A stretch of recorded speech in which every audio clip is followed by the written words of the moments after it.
감사합니다. 오늘은 사람을 편견 없이 은혜로 대우하라 제목으로 같이 말씀을 나누겠습니다. 사람이 사람을 선택할 때 기준이 있습니다. 아무나 대충 사람을 선택하지 않습니다.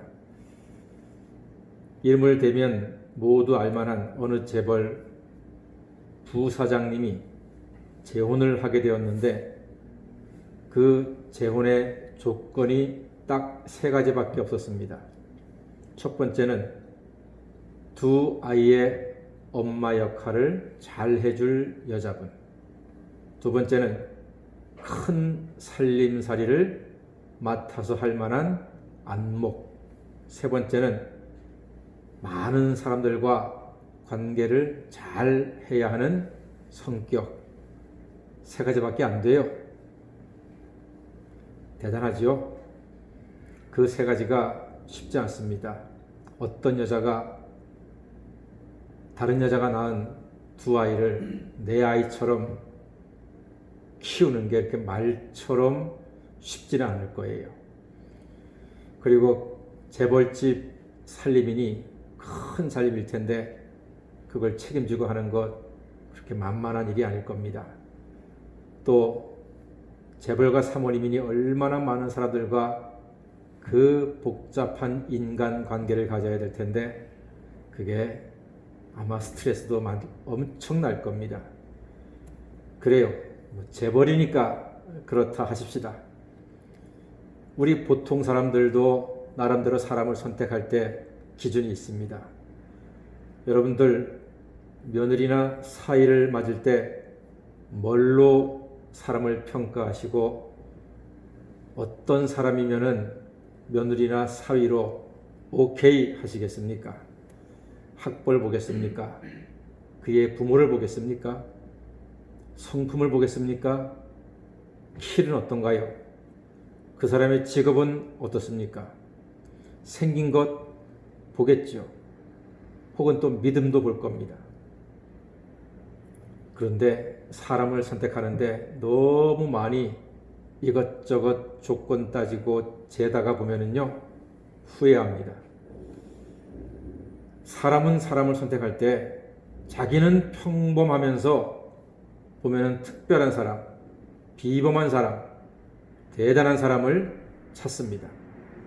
그런데 별 신통한 사람 없습니다, 여러분.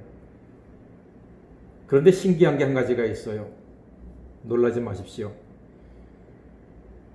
그 사람의 믿음이 선택의 기준이 되잖아요. 그러면 실패가 없습니다.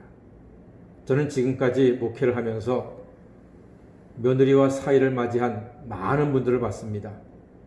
그런데 제 경험으로는 믿음으로 선택한 그 며느리감, 사위감, 어떤 믿음의 사람인가를 보고 선택한 그 가정은 단 한 가정도 실패하는 결혼, 실패하는 가정을 제 눈으로는 본 적이 없습니다. 여러분 혹시 들으신 적이 있는지 모르겠습니다만. 자, 그럼 하나님의 사람의 선택은 어떠하실까? 고린도전서 1장 26절로부터 29절까지 말씀에 아주 의미 있는 말씀이 있어서 제가 읽어드리겠습니다. 한번 잘 들어보십시오. 형제들아, 너희를 부르심을 보라. 육체를 따라 지혜 있는 자가 많지 아니하며 능한 자가 많지 아니하며 문벌 좋은 자가 많지 아니하도다. 그러나 하나님께서 세상의 미련한 것들을 택하사 지혜 있는 자들을 부끄럽게 하려 하시고 세상의 약한 것들을 택하사 강한 것들을 부끄럽게 하려 하시며 하나님께서 세상의 천한 것들과 멸시받는 것들과 없는 것들을 택하사 있는 것들을 폐하려 하시나니 이는 아무 육체라도 하나님 앞에서 자랑하지 못하게 하려 하심이라. 이렇게 기록되어 있습니다. 하나님은 사람과 다르게 평범한 사람을 선택하시고 쓰십니다. 우리 중에 누가 비범한 사람이 있습니까? 우리 다 평범하지 않습니까? 지극히 평범합니다. 하나님은 우리 같은 평범한 사람을 선택하셔서 비범하게 쓰시는 능력이 있으십니다. 사람은 비범을 찾지만 하나님은 평범을 찾으십니다. 모세, 그는 위대한 하나님의 종이었죠. 그러나 자기 감정을 누르지 못하고 두 사람이나 쳐서 죽인 살인자입니다. 세상에서 도저히 용서받을 수 없는 사람이죠. 살인자가 어떻게 용서받습니까, 여러분? 그래서 광야로 도망가서 40년 동안 양들을 치면서 목동으로 살았던 사람이 모세입니다. 그가 한때는 애굽의 왕자였지만 사람이 사람을 둘이나 쳐 죽였습니다. 여러분, 이거는 씻을 수 없는 죄입니다.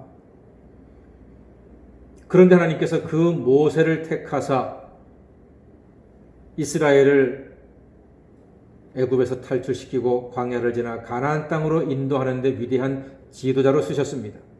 모세가 얘기했죠. 하나님, 저는 안 됩니다. 저는 못합니다. 저는 그럴 능력이 없습니다. 저는 말도 못합니다.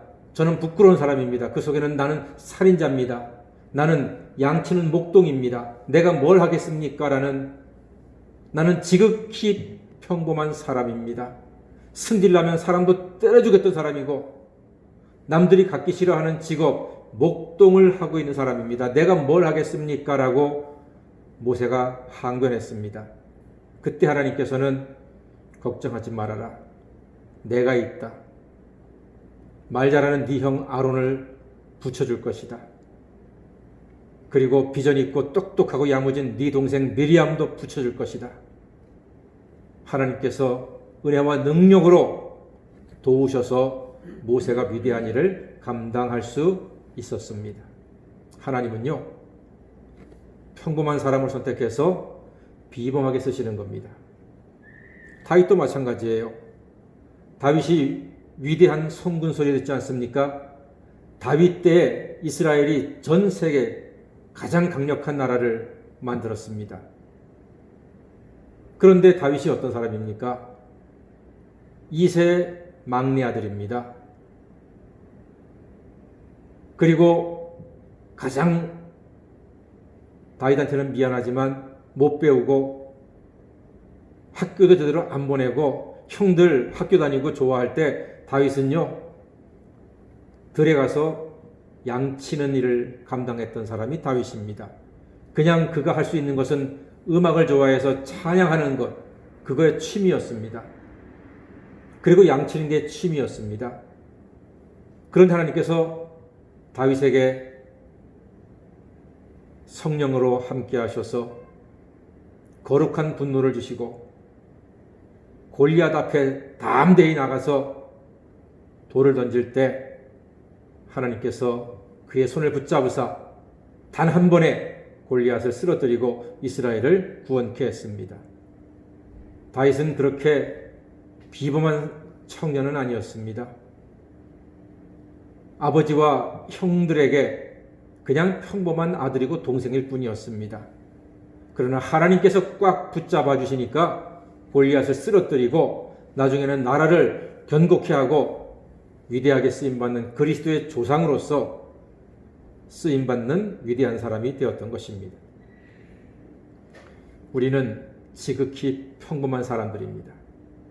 우리는 모세, 다윗 이야기를 들으면 주눅이 듭니다. 아이고, 모세같이 다윗같이라고 목사님들은 말하지만 내가 무슨 모세하고 다윗하고 비교할 수 있어? 감히. 물론 그렇습니다. 이렇게 설교하는 목사도 여러분과 다를 거 하나 없습니다. 모세와 다윗 앞에는 그저 작은 초라한 인생에 불과할 것입니다. 그러나 여러분 기억하십시오. 집에 큰 기둥만 있습니까? 석가래만 있습니까? 그렇지 않습니다. 집에는요, 작은 모래알과 시멘트와 그 다음에 작은 벽돌이 얽히고 설키고 쌓여져서 아름다운 집, 따뜻한 집, 멋진 집, 안전한 집이 지어지는 것입니다. 기둥과 석가래가 모세와 다윗이라면은 우리는 눈에 보이지도 않는 작은 모래알 혹은 좀 더 큰 벽돌일 수 있습니다. 그러나 여러분, 그렇게 모래알들과 벽돌이 서로 잘 뭉치고 조화가 될 때 집은 따뜻하고 아름답고 평안한 스위트홈, 아름다운 집, 행복한 가정이 될 수 있다는 사실을 기억하시길 바랍니다. 그러므로 내가 비록 모세와 다윗처럼 석가래 기둥은 못 되지만 하나님께서 여러분 한 분 한 분을 하나님의 집에 소중한 존재로 사용하심을 기억하시며 감사하시기를 바랍니다.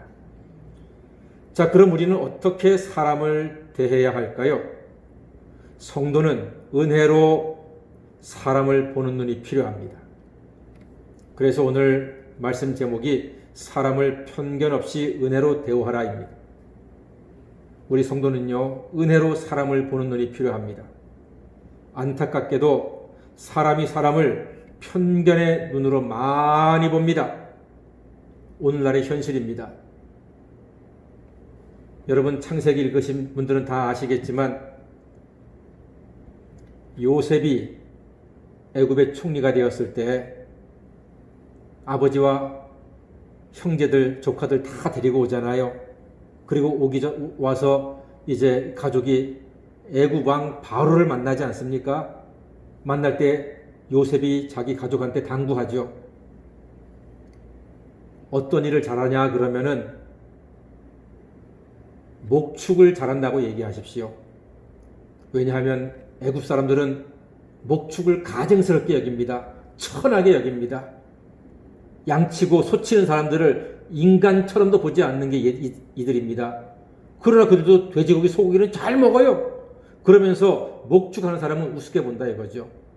그런 편견, 그런 게 많다는 얘기예요. 그리고 최근 미국에서 백인 경찰이 흑인을 무릎으로 목을 찍어 눌러서 숨이 막혀 목숨이 끊어진 사건이 있었습니다. 그리고 종종 나와요, 뉴스가. 백인 경찰이 흑인 시민을 도망간다고 총으로 쏘고 말 안 듣는다고 총으로 쏘는 일들이 너무 많아요. 가장 세계 1등 국가라고 하는 미국에서 이런 인종차별적인 이야기들을 너무나 종종 자주 봅니다. 가슴 아프죠. 그리고 흑인들은 스트라이크합니다. 인종차별하지 말아라. 우리도 사람이다 하면서 시위합니다. 근데 여러분, 이건 제 개인적인 경험입니다만 미국 뉴욕의 존 F 케네디 공항에 갔을 때 이제 출국 심사를 하는데 흑인 두 사람이 출국 심사대 근처에 보안 요원이었습니다. 근데요, 우리 동양인들을 정말로 벌레 취급하더라고요. 정말로 기분 나빴습니다. 그게 벌써 20년도 넘었는데 자기들은 미국에서 백인들한테 그렇게 모욕당하면서 자기들은 미국 시민이라고 동양인들을 정말로 하대하고 짐짝 취급하고 벌레 취급하는데 너무너무 화가 나더라고요. 정말 기분 나쁘더라고요. 그래서 한때는 흑인들이 그런 대접받는 거 보면은 저는 속으로 고소하다 이런 생각도 했습니다만 뭐 잠깐이었죠. 그런 생각도. 사람이요, 자기 흠은 몰라요. 자기도 차별받으면서 또 남도 차별하는 그러한 삶을 우리가 산다니까요. 오늘 말씀에서도 바로 그거 아닙니까? 가난한 자 없인 여기지 말아라. 부자라고 너무 대우하지 말고. 바로 그런 이야기. 지금도 세상엔요, 이런 편견이 많이 존재합니다. 얼마 전 뉴스 보셨습니까? 인도에서 자기 딸이 가장 하층 계급의 청년하고 결혼한다니까요. 그 하층 계급의 청년을 데려다가 때려 죽여버렸습니다. 세상에 2020년이에요, 지금이. 그런데도 이 세상에서는, 지구에서는 그런 일이 일어나고 있습니다. 사람을 차별하고 편견을 가지고 보고 하대하고 미워하고 죽이고, 세상의 현실은 정말 각박합니다. 우리 주변에 그런 일이 없나요? 인도 이야기, 미국 이야기입니까? 아닙니다. 여러분 혹시 주변 다니다가 외국인 노동자들 보면 하대하지 않습니까? 그분들도 자기 나라에서는요, 다 대학 나오고 똑똑한 사람들이고요, 귀중한 아들이고 아빠고 남편이에요. 그런데 우리나라 사람들 하대합니다. 물론 요즘은 많이 나아졌어요. 그래도 베트남에서 시집 온 분들 어렵지 않게 보잖아요. 하대합니다. 우습게 봅니다. 한국말 잘 못한다고. 그러지 마세요.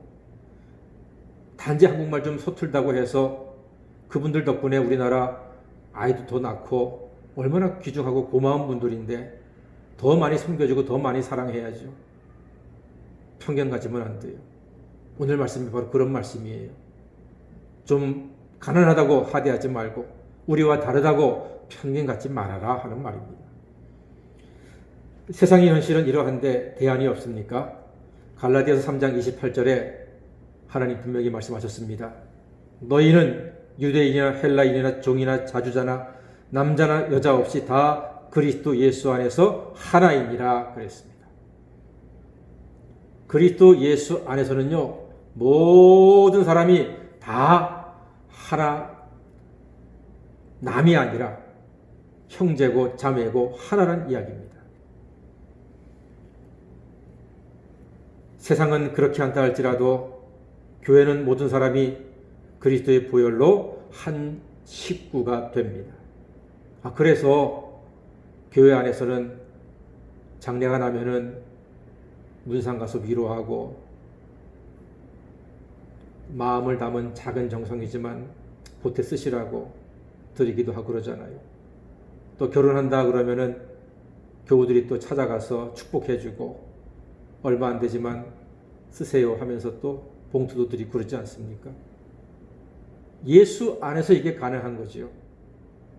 예수가 없다면 우리가 그렇게 할 수 있는 명분도 없고 의미가 없는 거예요. 교회의 필수인 두 사랑은요, 하나님 사랑과 이웃 사랑입니다. 두 사랑이 균형을 이루어야 합니다. 그게 십계명의 강령이기도 합니다. 이는 율법의 강령이지요. 하나님을 사랑하면 이웃을 사랑하게 되는 것이 당연합니다. 하나님을 사랑한다 하면서 이웃에 대한 사랑이 없다. 그 하나님의 사랑은 가짜입니다. 하나님을 사랑하잖아요. 그럼 이웃을 사랑할 수밖에 없어요.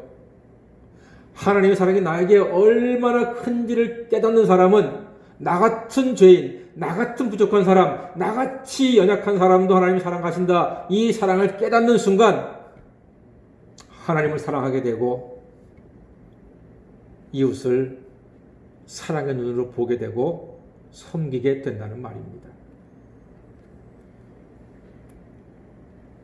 하나님께는 차별이 없습니다. 하나님께는 구분이 없습니다. 그래서 교회가 세상의 소망입니다. 하나님의 사랑이 세상의 유일한 소망입니다. 지금 코로나19 때문에 교회를 통해서 확진자가 자꾸 늘어나잖아요. 그러니까 교회를 향해서 손가락질 많이 합니다. 저주합니다. 당장에 교회를 폐쇄시키라고. 예배 중지 명령 내리라고 난립니다. 지금 세상 사람들은. 그런데 그런 교회들은 극소수입니다. 극소수. 1%도 안 돼요. 1%도. 대부분의 교회가 우리 교회처럼 주일날 예배 체온 재고 이름 쓰고 마스크 꼭 하고 떨어져 앉고 밥도 안 먹고 간식도 안 먹고 예배 끝나면 대화도 안 하고 그냥 터져 그렇게 하잖아요. 손도 하고 청소하고. 정부에서 하는 시책 잘 하고 있습니다. 우리가 몇몇 교회가 확진자가 생기기 때문에 욕을 먹고 있지만 세상을 향한, 이웃을 향한 우리 그리스도인의 사랑은 변치 말아야 할 것입니다. 여전히 세상을 위해서 기도하고 세상을 섬기고 살아가는 것이 하나님이 기뻐하실 일이고 우리가 이 땅에서 감당해야 할 사명입니다. 저들은 원하지 않을지라도 우리는 세상을 위해서 기도하고 세상을 사랑하는 마음을 가져야 합니다. 하나님을 사랑하는 사람이 사람을 사랑하잖아요. 놀라운 역사가 일어납니다. 한 가지 얘기해 드릴게요.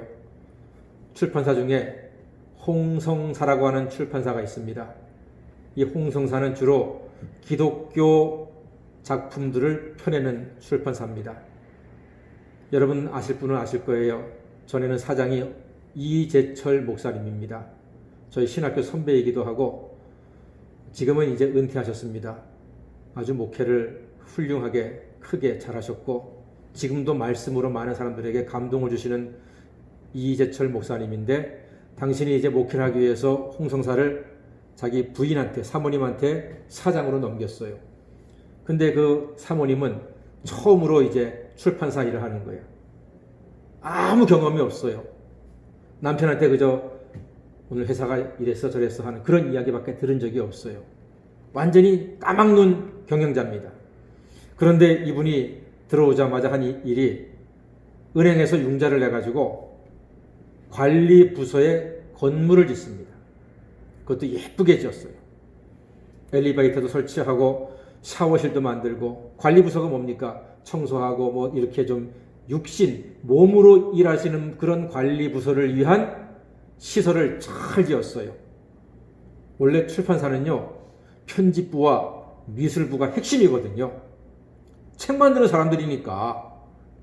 그런데 이 사모님은 초보 경영인이 되어가지고 소외된 부서에다가 정성을 다했습니다.